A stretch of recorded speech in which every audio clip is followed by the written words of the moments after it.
your side. And Sorry, but my oh dear. slides. Yeah, I'm still sort of trying to get my head ready, and then you're done. Sorry, I don't want to take out of your No precious problem. time. Oh, fantastic. Thanks, Debs. And Rob, I'd just like to just thank you for your opening comment about what this series is all about. It's about the value that our people contribute to any organization, and the different roles that we need to play, and the different approaches that we need to take to ensure that we are delivering value. I think it's so important, Rob. And last week was very much around the growth architect, and them making sure that they understand the business value. They using their data strategy, they define the data initiatives, and then they make sure that people are adhering to all of these initiatives, and what percentage of the day are you delivering value. Okay, so let's start. Now, these are a set of what I call our value assets, and I am building these assets and I giving a lot of them away for free so you guys can make use of it. And here, when we see know your value, for example, there's a workbook, there's one for the growth architect, and the productivity hub, which is what I'm be focusing on today. And you can see here, this is all about auditing the work that I'm doing so I can give it to my growth architect, understanding my rhythm. We were talking about, Rob, as well, is when do you need to do certain work? Are you feeling drained when you need to do the work, or are you dealing with meetings and things like that? So I don't know about you guys, but if I don't prepare my day properly, and I'm almost got to go in for the first half an hour, 3/4 of an hour, I've got to go through quite a stringent set of what's outstanding from my emails, what's on my Teams, what's on this, what's on that, what's on WhatsApp, what's on LinkedIn. And then when I've gone through all of this stuff, I've got to close it all down because I don't want to be seeing this and that and whatever that may be. So to review, basically, we have the growth architect who sets up the playbook. They understand and they get all of the work that their people are doing. They consolidate it, and then they ensure feedback, and especially related to the strategy, they need to ensure that we're getting the work on the strategic themes. So typically, we did this last week. Now, before I start going into the data citizen, I want to just quickly share with you a simple value statement formula. So basically, and I'd love to know how many of you have ever tried this. Just have you ever written down the value that you add? So basically it goes like this: for this beneficiary, I deliver this useful change by doing what capabilities, resulting in what evidence, what metrics. Okay, so as an example, for an industrial engineer, they're basically saying for the assembly line, I deliver a 12% throughput increase by redesigning changeovers, resulting in a +8 OEE points. So how many of us have done it? If you were to be able to say, what value do you deliver, and to who is it? And here's my question: if you don't know the value that you deliver, then who are you delivering to? Or are we just doing a situation of getting the work done, and then we sit here and we don't understand who's changing it? Now, what is important to do is to say, when I am delivering value, it's who is that person that we're delivering value for? And again, this should be coming from our growth architect, and I should have articulation formulas. So for different initiatives, I could have different beneficiaries. and I need to understand the change and the impact on their life by doing what action, and how can I measure it, or how can I produce evidence. Okay. And what we're trying to do is, we're not trying to measure how many hours we spend in meetings and how many hours we spend working during the day, but we're trying to get to this situation of how much value am I delivering. And we want to stay in this win-win zone. I'll talk about it a little bit later. And it should be connecting from the business strategy to the team objectives by the growth architect to our individual goals. Okay. Now, how many of you read this book by Carl Newport? I think it was 2015, 2016. Has anyone read the book? I think we've spoken about it before, but it made a big impact on my life. I do follow his work. He constantly talks about the challenges we're facing with AI, where we're not really applying deep work. We engaging with an AI machine continuously, and we stop thinking ourselves. So this is the area that I would like to focus on today, and this is the book that certainly helped me understand it. He's a professor at the university in MIT. He's one of the most prolific writers in terms of researchers, authors, and different academic achievements that he's done. So, Christy, I don't know if you are aware of him being in the academic area. Have you heard of Cal Newport?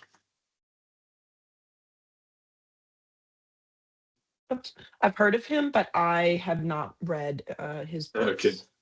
Okay. And I loved what he did. He actually, when I first started reading his work, he was saying you almost need two desks. You need like a digital desk with your computer on and stuff like that, and then you need like a non-digital desk that you would sit and work and think and not get distracted. Now, the best for me that's interesting, because that's what I do.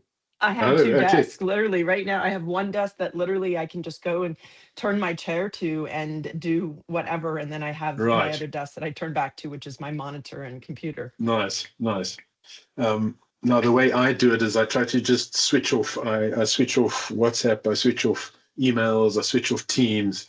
I set my diary to be focused, and then I try to switch that stuff off. Just so that I'm not receiving these things. Okay, so the process basically is you need to classify the work that you're doing and the attention, the capacity you are going to work. So if you have 8 hours of work, and you typically you don't get a full day of work unless you go away. So you may have a couple of focus areas, and I'll just show you what my diary looks like. I tend to break my diary up into these different areas. The greens are the value add. The reds are non-value add. I didn't deliver any value at this stage. And the oranges are business non-value add. So I've got to do this work. I'm not wasting time, but I've got to do the work. So that's what my diary looks like. And then I also classify some of my emails in terms of the different what sort of work was this, and when I put the greens in that, so that I extract it into my work audit, I can pick up what work did I do and what was valuable and what wasn't valuable. Okay, so yes, William. How do you address, for example, family time and stuff like that, things that you just need to do? Do you consider them non-value add? And I mean, is your perspective purely business? No. And I hear probably Veronica's listening at the moment, so I have to be careful on this answer. So basically, I try to put my pen down, and there's Debbie even. Yeah, no, you've been criticized. I mean, so I try to finish by 5:30. I need to have my machine switched off, and not do anything until the next morning. Yeah. Otherwise, you don't get supper, right?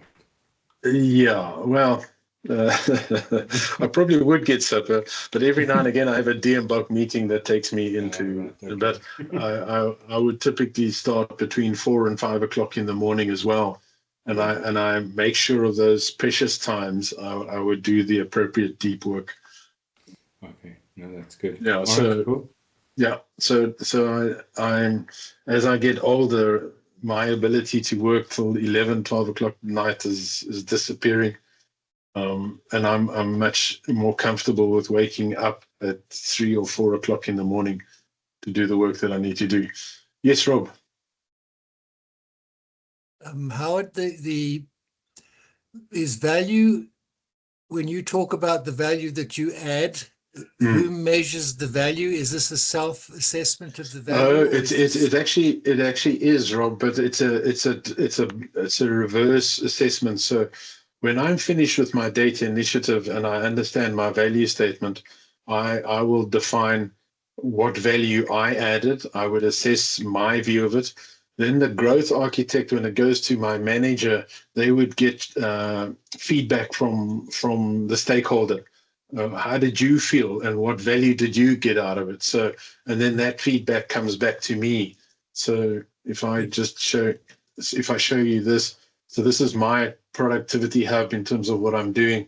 And then I can also go to the growth architect, and the growth architect focuses on providing feedback. So shareholder feedback. So where's the shareholder feedback that we got? And that would then go back to me.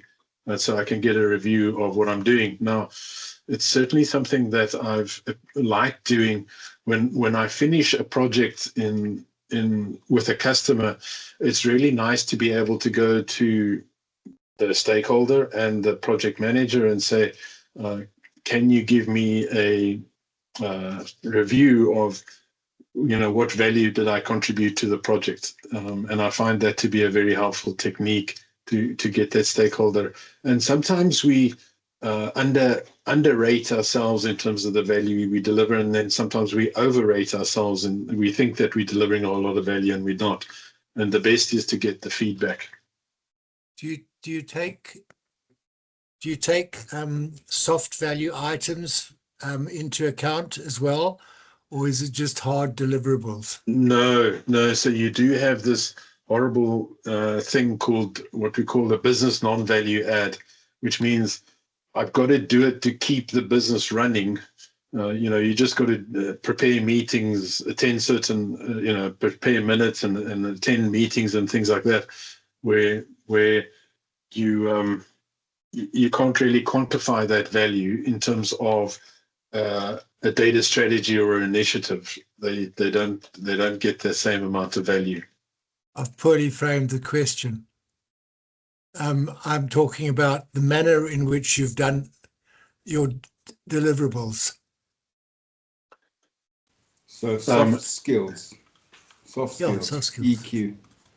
Okay, but so of course, as part of delivering the value to the stakeholder, that's going to require a level of soft skills in terms of your communication and listening to the person and delivering what they want, right? Yep. Yeah. So are there questions that actually specifically speak to the way you made them feel and those kind of fuzzy things, or they? So what I do is I use that SFIA, which I don't know if I'm sure you guys have heard me talk about it a few times. Yeah. Where you basically say, okay, I've got business knowledge, and then at the same time it's about autonomy and influence, and there's 5 other areas that you need to be able to rank yourself on in terms of engaging with business people. There's business acumen as one of them, where you need to be able to rank. So you want to get feedback on all of those levels, not just on the technical work. You want feedback on, can you deal with complex work? Can you work autonomously? Can you influence people? Do you have the right business acumen? So I like rating that and doing that assessment and getting that feedback. Excellent. Thanks. Okay, so we've got to classify, and then we have to protect the deep work. And the way I do the protecting of the deep work is I block out my calendar right in the beginning of the week. So my week is actually blocked out even before it's 2 or 3 weeks. I have standard time. I block it out. If I have to have a meeting, I'll change that block out. But I do protect those times. I protect those days. But it's fine that I protect those days in my calendar. But my problem is when I do the work. I'm just looking for my calendar now. Oh yeah. When I do the work and I don't actually deliver the value. Okay, so this is an example of it on this day over here. This was a wasted time. I blocked out that time, but so there's my categories on Outlook, and it was non-value add. So I got distracted with work, which was interesting to me, but when I looked at it at the end of the day, it wasn't very good. Okay, it didn't deliver any value to what I needed to do. So I'd lost several hours in that approach. Okay. All right, so I protect the work, and then I convert that work into valuable time, into measurable outcomes, and then I go back to articulating those value statements. And for me, basically what we're saying is, without these value statements, deep work is invisible. So I can be doing that really intense work, but no one's seeing it. No one's seeing that I'm putting in 12, 14 hours a day. And without the deep work, this value is going to be impossible. Okay. So where are we with this? And we need to understand it. Okay. So then from there, it's always in looking at your visibility gap.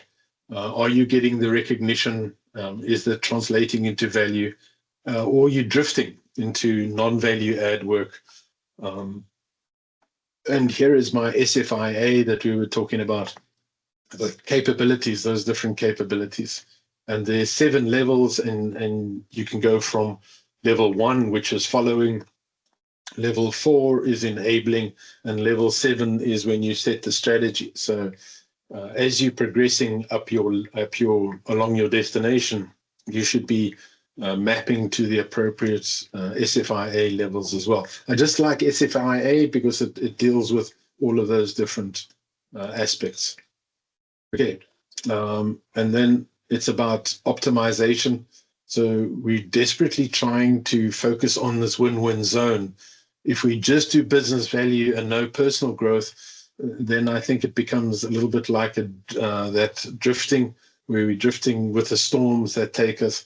And then we look back and we say, well, what did we actually get out of it? And I was talking to one lady who said her personal value is when she does sort of non-for-profit work, and she does work for the community and social work. But she can't always do that, and she's focusing on business value all the time. And she's the one that is focusing on that. Yes, Christy, there is a resource. It's SFIA. I've got a whole lot of Excel spreadsheets and Power BI as well. So I can. This is the SFIA framework. It's the skills framework for the information age. And it's got this whole global skills and competency framework for the digital world. I probably could talk on that for quite some time as well, but that's not for today. All right, so are we putting in the appropriate effort to get the appropriate impact? If we're wasting a bit of time and going in the wrong direction and we're not getting the benefits, then how can we renegotiate the scope? Or redesign the process or relocate. So now you're recognizing that you're not doing certain things and we have to change the way that we do it. Okay, but for today, I want to focus on this deep work. So as people that are doing all of this work, how do we ensure that we deliver the value? And I know I've been chatting to Paul Bolton for several years. Paul, I don't know if you would like to share a little bit from your side, but I think at one stage you were really battling to get that right level of deep work. I don't know how you're doing now, but and it's certainly not easy. But any comments from your side, Mr. Bolton? Yes. Well, first, if I can try to get a bit on Rob's question. Rob, Howard has to report to Veronica, line manager, and then who talked to his stakeholders, Debbie. And I was just wondering how Sunday lunches must go after those that round robin. So, but on a serious note, no, I had been struggling with that, Howard, and I've got the mornings right a lot more recently, getting it right a lot more recently. But I did struggle the mornings were tough. It was more late night work that I enjoyed or could do much easier than, so when everybody's gone to bed, sit until 1 in the morning. Right. So I found lots of energy there, but I've tried to flip that family dynamics. I needed to change that. So I've been, I can say, practicing the early morning shift. Okay. Not quite as getting up like yourself, three, but I am winning there because it is helpful. So go for a walk early in the morning and then sit down and get a decent amount of focus work out. Yeah. Great. And I remember your journey in this. We've spoken about it for a while. There were stages where I could see it on your emails. You were switched off, but then sometimes you would leave the switch off for quite a bit of time, and then people would start getting a little bit worried about you, or hey, Paul hasn't answered me. And I think that's also important. And part of what I wanted to share with you is that when we set up this operating rhythm that I'm talking about, what we want to be able to do is basically have a morning preparation or the daily rhythm, morning preparation, lunchtime review, evening closeout in terms of well, what did I achieve and what do I got to do now? So every morning you should go through the rhythm of what is it to achieve today, and then lunchtime's going to be where am I now, what deep work's happening, and then evening closeout is did I deliver the value that I wanted to do. So so that is tough. I mean, obviously just keeping the mind focused for a long period of time, that's where my struggle was. So shorter bursts are much easier and better for me personally. It's just but I say that sometimes when I am diving deep, I lose, the rest of the world goes to sleep for me. And that's when I think, I'm not responding quick enough to some emails and things. So it's that planning of those check-in times is key to help just, but then also what I find, again, it's personality, I guess, or styles. You got to find out what works for you. Sometimes others, they enjoy solving problems over WhatsApp or chat. Instead of setting up a block of time, and then that can also get you distracted because they're asking an interesting question. So you start this round robin and lose direction or lose focus. So, and it's not just WhatsApp; it's Teams, it's Slack, it's all over. It's all sorts of stuff. And I mean, I battle now because when I sit in the morning and I've got to analyze all the things and tasks that I haven't picked up or need to finish. And some stuff sitting on WhatsApp, and I lose it because Claude can only audit my Teams and my Outlook and my emails and my calendar, but it can't audit WhatsApp. And then someone said, "Oh, Howard, I sent you something on WhatsApp last night." It's like, it's like, no, you've destroyed me. Yes, Rob. Yeah. So you're able to sleep peacefully without your mind racing like crazy about what you need to get ready for tomorrow? I used to do it in the evening. I was uncomfortable going to sleep without being prepared. Okay. So Rob, I've got this. I don't know if you've ever heard this term. It's called chasing the wind. Have you ever heard of that? No. It comes from the book of Ecclesiastes. William would know, and he can tell you a lot. But basically what you're doing is, and I find that sometimes is when I'm sleeping and I'm trying to resolve issues, you can spend 2-3 hours spinning around and you're just chasing the wind, right? There's very little benefit that you get out of that thing. And so I do have to take my thoughts captive at night and say, I'm going to get up at 4 and I'm going to sort this thing out. So I don't need to spend too much time on this side. So, but I keep repeating this thing as, Howard, you're chasing the wind. Just give it up, and you'll get there. And you'll get there in the morning. There'll be time in the morning to get it done. But yeah, that was a big problem, Rob. But fortunately, I use my Garmin and I check my sleep in terms of how many times did you lay awake, how restless, and then so I'm constantly looking at that. And sometimes it doesn't go so well, especially after having a few drinks, or not dealing with it appropriately. Thank you. So what I do, Rob, is I have a piece of paper and a pen next to my bed. And if I wake up in the middle of the night or I'm struggling, I just make notes. Oh, I can't do that. As soon as I've done that, then I go, okay, that's fine. That's for tomorrow. But at least I don't let it disturb my sleep.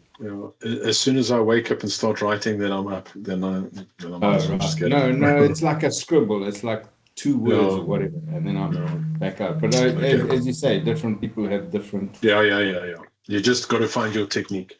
That's it. Okay, so getting this value is critical. So. And I think the problem is our capacity to focus is a raw material, and we don't treat it like that. We don't treat the amount of hours that we can actually focus on. Okay, so this deep work, and I love Christie's comment of turning around, sitting at the desk, making sure your phones aren't going, and that is the thing that's going to give you that protective casing. But you need to make sure before you go into that deep work session, what value am I going to deliver in that thing? So focus capacity is the raw material, deep work is this casing, and the value is the output. And it's quite depressing when you get to the end and you didn't deliver that value. That's the hard part.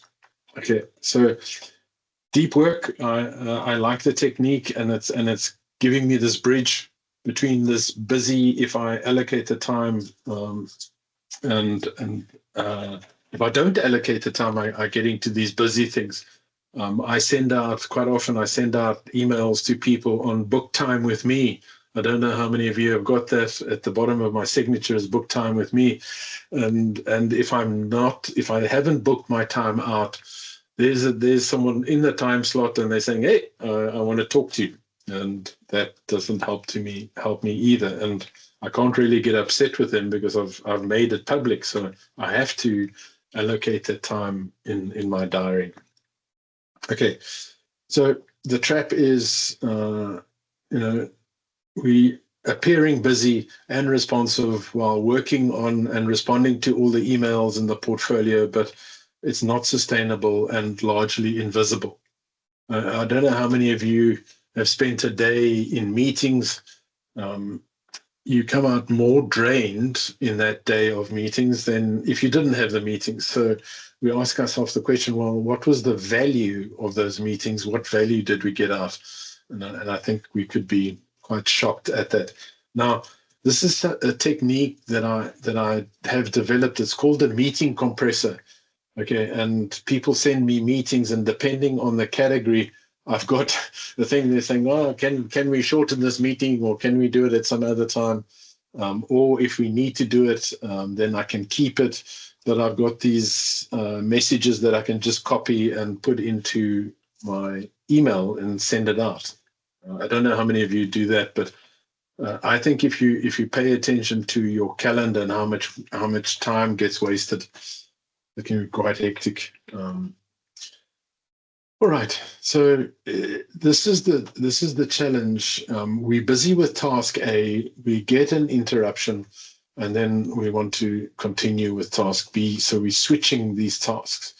Now, even if this task is small, you're still carrying this what we call attention residue. All right. So when I go into task B, I'm still thinking about what task A is done and haven't been completed. So I'm not completely switched over to this task.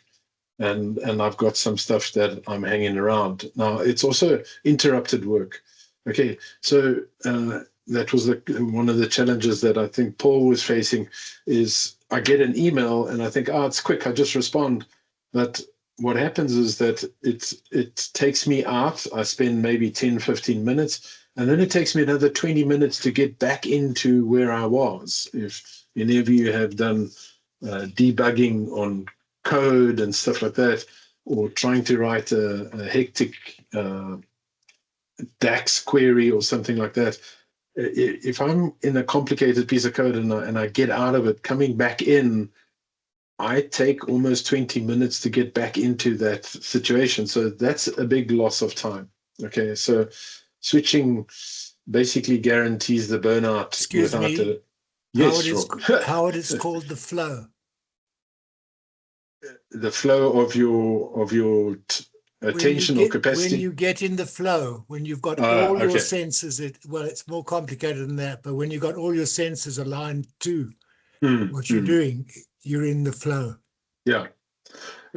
But what I'm always worried about is the amount of time it takes me to get back into that thing. So, I think we underestimate that 20, 30 minute startup or getting back into the flow time, Rob. How long does it take you to get back there? Yes, Magella.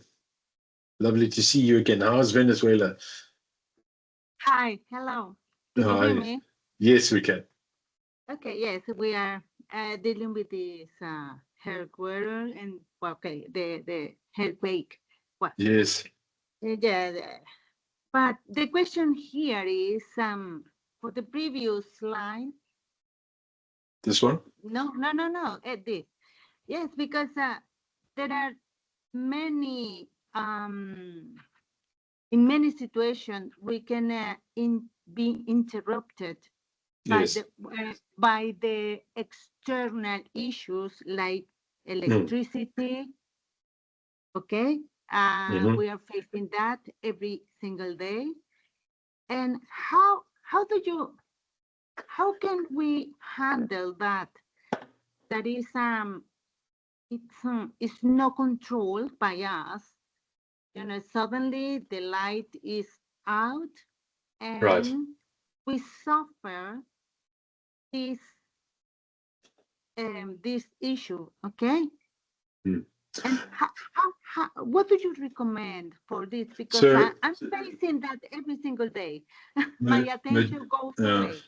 Magella, it was actually quite interesting when we went through COVID and we had those blackouts where the electricity would be off for like 4 or 5 hours, and our backup would only last for 2 hours, and then you're down and you have nothing to do. And I found it quite interesting that if you prepare for that time in terms of having a piece of paper, writing down all the things that you need to do, and then working through it almost in what we call a non-digital or so you remember that deep work is basically saying in some cases you've got to get away from electrical equipment. You've got to get away from phones, computers, and you can just sit and write and plan your work that you need to do. So I do believe it's possible.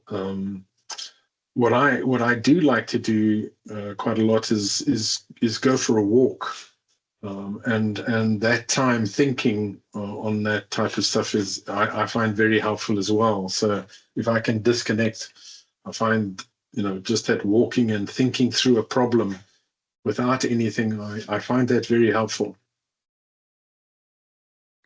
Thank you. Yes, because what that happened, I feel like freezed. Okay, I cannot move. Yes. Yes, it's like my brain is stopped thinking. Right. And I need the electricity to move myself. Sure. Sure. I understand. I mean, there are some times that you've got to go back, but I think what you can do, Magella, especially if these interruptions are uncontrollable, is that when you do have the digital there, then work on it, and when those times come, you can then go to paper and to stuff like that, and things like that to control it. So, I mean, I just remember when I was on the mainframe and I was learning, especially with punch cards, when we were programming, I would do my entire program on flowcharts on a piece of paper. And when we went on to the actual mainframe and we could start working on the terminals, I was amazed at how much extra time I spent fixing and trying to repair work that I hadn't thought about. And I think it's getting worse and worse. I mean, now with the ability for Claude to generate stuff, and then we sit and they call it bot sitting, where you're waiting for this bot to do something, and then you look again and it hasn't done what you needed to do it, and then you realize, well, I didn't really give it the right information, so I didn't prepare my prompt or my statement to it, and it did something that I didn't want, and then I go and sit and wait for it to do it again. So I think we will always benefit from preparing what we want the engine to do for us before we start doing it. Yes, William. So Magella, I totally hear you on the energy thing. Something I've discovered, and I don't know, maybe it's just only certain people experience this, but I get a definite ability to shut down a lot of me and just be super focused on what's going on the screen. And I believe it's got a lot to do with the radiation coming off that screen that I'm using as my own energy source. I'm not really doing anything. But when the screens are off, especially if the big screen is off, I find my levels drop. And I think that there is something to the fact that you are in a electromagnetic field, so to speak, with the electronics going. So I do hear you on that side. But yeah, you're right, Howard. I think one of the things that is missing, and I'm very concerned about the new generation, is I don't know that they know how to do something like a flowchart on a piece of paper. Right. Okay. Let me just try to get through this. So this was talking about all of this systemic overload, meetings, even people try to set up, companies try to set up these meeting-free days like a Friday or whatever it is. And I think we all suffer from this meeting, and we suffer with our capacity to do the work that we need to do. So important deep work doesn't always mean valuable, and you need to go in there with a measurement of what you want to achieve. So when I turn to that deep work, do I know what I want? And that's the work that directly advances the stakeholder outcome. And then shallow work is this routine admin, status updates, compliance, must be streamlined, not eliminated. Okay, so now we also have to be very careful of, and that's what I like doing in the morning when I set up like 45 minutes of going through all the emails, and I get Claude to give me an email summary. I really like what Claude does there. I'll share that with you just quickly. I don't know if any of you set up, there's my daily email summary, where every single day I see this, and there's Paul Bolton sending me messages, and Gerald Naidu and Debbie sending me information. So that's, now the thing is, I don't need to look at Outlook. So I'm not working my way through the whole of Outlook when I get this. And then I've also got a weekly planner that has got a list of all of my initiatives, and I've got a weekly planner, and then it starts to suggest initiatives and priorities for me. Okay, so I'm not reading all of the emails. I'm being told which emails are important, and then I'll go and focus on those emails. I find that helpful to keep that down. We've been through that, and it's about setting up the the approach. Now, some people refer to it as monastic, which is where all the in the monasteries, and they can eliminate shallow obligations entirely, right? So they just don't deal with it.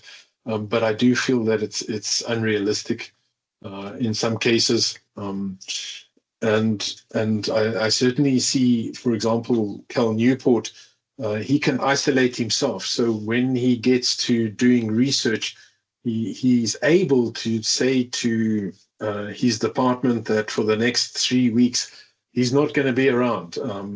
And he basically disconnects from that environment. I think for us, it's a little bit harder. Yes, William? So one of the things that we have a problem with nowadays is these open plan offices. So what I did is I said to my team, I said, guys, if I'm wearing my cap, my door is closed.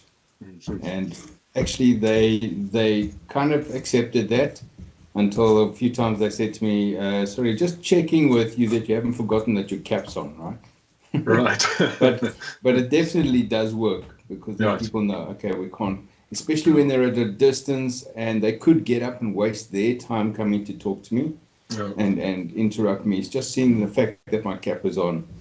And I also like those noise cancelling headphones. So when you've got the headphones on, you don't always have to be playing music, but you've got that noise cancelling going, which is of course very nice as well. And then people are a little bit more hesitant on interrupting. Unfortunately, once or twice I started singing to the music and people started laughing around. That's been done a few times. Okay, all right. So we need to target and then classify the capacity. So it's this dual lens. So basically, we should start with which beneficiary are we going to be dedicating this time to, not the task, and then understand the action. And then also this win-win zone, right? So where are we sitting in that scenario? So we've got to bring the focus to delivering value and for both of us. And I like to include my personal value in there in terms of, for example, learning things with Claude and developing the skills or automating certain things. That makes me more productive. And if I'm doing one thing over and over again manually, it drives me insane. And I have to find a way of automating it. Otherwise, I get quite cross with myself in terms of I've done it. Now this is the third or fourth time. It becomes a problem. Okay. 5-minute entry ritual as you go in, as you start with it, is understand clearly the beneficiary and the deliverable. What am I trying to produce here? What are the boundaries? Switch off whatever needs to be switched off, and then what is the exit condition? Okay, what defines that? So just a nice quick way of understanding where we are, and again, it's also about measuring how well you're doing. So the lead measurement is the number of hours that I have protected, and then what value was delivered. And the lagging measure would be the business outcomes and the stakeholder feedback. Okay, so I like to do that, and that's part of this asset that I've built here, is going through these things. So you can see I deal with my daily rhythm, I look at my meetings, I look at my mails, I try to protect my time. I either allocate something to my planner or my to-do list. I try to reduce the non-value add, do some triage work, and then I can pick up all of my team stuff. Okay, I don't know about you guys, but I'm getting team stuff all over the place. And for those of you that are working with multiple organizations, so for example, Modelware and Damer, and then I've got meetings on Damer and I've got things over here. This is just too much for me. And it gets a bit hectic. So it's a whole lot easier for me to bring it all into a platform like this. I can look at my collaborations that's required. I can understand certain decisions and what attention. Thanks, Mark. And then what value and growth? Okay, so then I start to get the metrics in that I need to measure on the deliverables that I've created. Okay, so what was the different status and the value stories, and then my return on investment in terms of the work that I'm doing. And of course, I focus a lot on building knowledge assets. Every single time I do some work, I create a deliverable. For example, all of the policies that I had to write. What is the asset that I take away with me that I can use somewhere else in this story? Okay. So again, this equation for this person, I deliver this change by doing this, and this is the evidence that I can produce, and what is my validation loop? So that's my statement. I need to get beneficiary feedback. I will adjust those value statements. But I wonder if any of you, I mean, I just, please, if you just do it, just write it down. Write down your value statements and then take it either to the beneficiary or to your manager and say, is this correct? Do you also see it the way I see it? Just to get some feedback on how you're doing. Okay. So there's a whole lot of things that I wanted to show you, but just what I've been doing is focusing on trying to get all of this into a single area, all of these different things. I think I'm going to stop here because I don't know how many of you are also battling with this. I'm finding it a tremendous battle across multiple organizations, multiple email addresses, and how do I get away from dealing with every single one of these distractors into a single area? Yes, Paul, I know your hand was up, or I'm not sure. I wanted to thumbs up you, but yeah, the hand was like, please help. Yeah. One of those. No, same. And I look at that picture. Awesome. It's Teams chats, email, yeah. Google. Yeah. Some people, the enemy of Teams is Google. Yeah. Google Chat, Google Email, then client emails, client Teams. Ay. So yeah. Now, Paul, what you can do, and I'm busy doing this at the moment. I'm busy writing an email agent that, as I get the mail in, it goes through that automatic classification approach, right? So it allocates this to me, and so I'm busy working on that, and hopefully I'll share it with you next week or so. But then you, instead of doing today, this week, and whatever it is, you just got value add, non-value add, and business non-value add, and then you just deal with those ones, and then you allow the Claude summary to pick up if you're missing something, right? Yes. So your foolproof is, okay, Claude, did I forget something? Was there something that I haven't done in terms of this, in terms of my daily email scenario? And I mean, there's something, for example, the 91 investment statement, those are my investments. Okay. Yes. And a LinkedIn notification, they say, well, go and look at this section if you need to. Okay. Very good. Okay, so cool. Thanks. But you just, I find that Outlook and Teams are just slowing me down and not giving, and I'm spending too much time with them. Yeah. Okay, cool. Thanks. Anything else? Any other comments? How do you deal with somebody like me that just keeps on bothering you? That's difficult, William. So I do have this thing of delegation, right? So I'm sure you've, when I say, please speak to Paul or speak to William or speak to Monica about training or whatever it is. You're a special person. Yeah. Well, I must say, I'll answer that. So you did tell William to talk to me, and he did reach out to me, and then I forgot to get back to him. So this is the perfect forum to get it sorted. Moni started laughing because you sent her an email saying, Monica, when are you going to teach me Moodle in a lot of detail? You know me. And I said, Moni, this is the way you deal with it. Build a video, automate everything, and send it to him and tell him to watch it.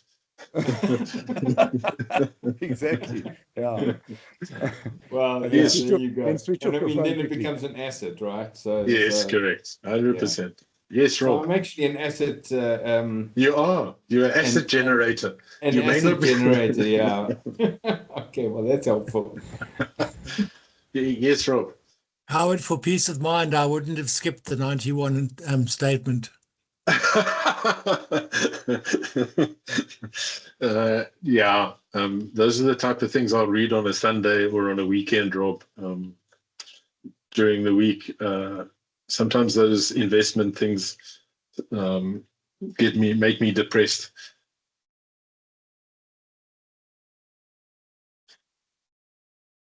Okay, so just in summary, every week you should do a week audit. At the end of the week, you do a week audit. You start planning for the next week. Then you're building a daily rhythm 3 times, and then you guard the block in the morning. You do your email triaging. You compress in the morning. You compress all your meetings where possible, and then you start looking at dealing with these things, productivity plans and stuff like that. So helpful just to structure your day in which you tackle these things. Yes, William. So one of the things I found I had to do was to actually do my blocking at night, the night before, because some people wake up early and they just steal that block, right? So I would then block, and then the rule was if you didn't grab me before, whatever was blocked on my diary, that was blocked. Sorry for you, you're gonna have to wait for tomorrow. Yeah. You know, unless it's real crisis stuff. But that was the only way I could make sure that I actually got anything done. Yeah. Look, I do feel that end of day, this evening thing, the shutdown ritual, is basically closing that day off in terms of where you got to, making sure that what you've done, and then get ready for the morning. And when you wake up in the morning, I've actually got to this point where I don't open Outlook, but I open Claude. Okay. And then I can choose how to respond. But if I'm in Outlook, I'm going to get involved in these one single message at a time, whereas this one I've got everything there.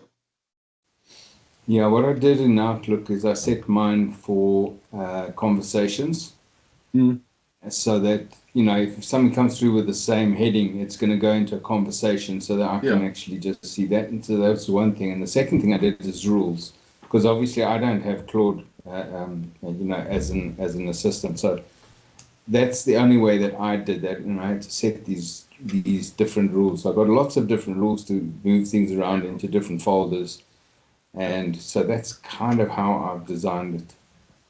But I'm intrigued in this. I'm a little bit pensive about putting my feet in the water with Claude at this stage. But that's also because I'm not really a fan with it, whereas you're comfortable, right? Yes, I'm comfortable, and I'm comfortable that it keeps me away from those tools that are dragging me away. Yeah. Yes, Rob. This has made my mind spin a little, which is rather encouraging at my age. So yeah, it's doing I those was puzzles, thinking right? about how a robot would respond to being fed with something like this, and how much the robot could conduct themselves, and how much would be left, not left, but the bits that you want to handle yourselves. And by robot, I mean an agent, yeah. An agent, yeah. Yeah. So I've actually read quite a few stories that a lot of people are doing that, and they're almost automating their whole work. There was a really nice story about someone working at admissions at a university, and they had 4 or 5 people dealing with all of the emails coming in from everybody, potential students, whatever it is. And this one lady was saying that they had 2 or 3 youngsters that came in, and they basically automated everything, and they got an agent to respond. And they said after a month, these guys were called in, and they were basically asked to leave because of some of the negative things that were being said, and the way in which people were interpreting their responses. So I think it's a very dangerous thing. So I think, even not responding is better than having a instant response. Like, it comes back to you, you send something and there's a response within like 2 minutes or so. Then at any time, then people start to respond to that a little bit differently. Yeah, because there's very little context that you get if you're waiting 2 minutes, right? Yeah, it's a case of, So people are trying that, and these guys were very happy with themselves that they'd automated all of this hectic work of responding to people that had administration issues. But I think the outcome was a very mechanical engagement that wasn't beneficial. So I heard a very interesting thing sort of touching this. We've got, for example, Claude, we've got these various things, but what we don't have is Claude having a physical robot in your house doing things for you based on what the AI suggests should be done. But apparently that's going to be launched very soon in the States. It's already running in China. It's already running in some other places. Yeah. And that's going to bring a whole new dimension to this, right? Yeah. Interesting. Fantastic. Any other comments? Any questions? I have a comment. Yes. I haven't enjoyed a session as much as this for a very, very long time, and that's not a slant on your sessions, Howard. Thank you, Rob. Just generally, I do think that taking, and I've always been like this, you probably know, the people first attitude towards things. Because if you don't have your people doing what needs to be done in the right frame of mind, and well equipped to do it, you're lost. Yeah. Yeah, it's very important, and this is a lot of what I'm doing now is for the book that I'm writing in terms of know your value and how to operate as a data professional. And my big desire, Rob, is that we help people engage and do the work that's meaningful to both them and the business, and for them to find that spot, and for managers to help people find the spot and give them the feedback that they require. Because I find that very hard. And I think I was so blessed in my first, I think I had 3 years with Edgar's where a guy who was in his 50s taught me how to think about work. He was fantastic, and he was in operating systems. He was on the mainframe and I was in database. He didn't know anything about database, but man, he could teach me how to think. And when I'd ask him questions, he said, well, have you done this? And have you done this? And have you done that? I don't know if Drew Kennedy's here. He was, but he taught me how to think. And I don't think we don't have people to teach us how to think anymore. I think it was Socrates in disguise. Yeah, and then when we were at Standard Bank, I had Gren Bailey. I'm sure you know Gren Bailey. Yeah. He was one of the top Kix developers, and just the way in which he approached things, and taught me how to deal with things. That was quite nice. He also taught me how to drink in the in the Edenvale pub. But that was a different story. Not the den of iniquity that Standard Bank used to devolve into every night. That one. You know, fantastic. Howard, one of the things that would be really interesting is if we could get a junior, right? and a junior to put on a very simple presentation, not to be critiqued or anything like that, but on their perspective on how they see things. Because I think one of the challenges that we run into is that we definitely get a lot of this because we can think down to the actual data, right? We can go down to assembler language and we can build all the way up. So we've got this entire staircase, right? They don't have this. Yeah. And so it would be interesting for me to hear what they have to say about Where's something. Debbie? Where's Debbie? Debbie, there you go. Debbie's it. Hello? Debbie, you're it. Sorry, You rang? I hope you're listening. Just No, repeat. I think Debbie might be too close to it. It needs to almost be somebody in business. Ask her. All right. Debbie's in business. Are you listening? I'm listening. Okay. We would like an independent perspective from your view, not from our view, etc., in terms of the older generation, about, for example, this particular thing that you see, it's difficult to use Debbie because she's going, I've got to critique my dad. That's not going to work. I can do She that. doesn't have a problem with that, William. She's never had a problem with it. Oh, really? Well, you know what? That would be brilliant in a way, because if you guys did tag team, we would get both sides of the coin. One of the challenges is we could potentially miss the view of what's coming up because we just simply are practiced and well practiced in various aspects that they're not even aware of. So what's the question, William? You need to. I've just thrown something there was a out big ramble there, but you didn't Yes, actually no, deliver a question.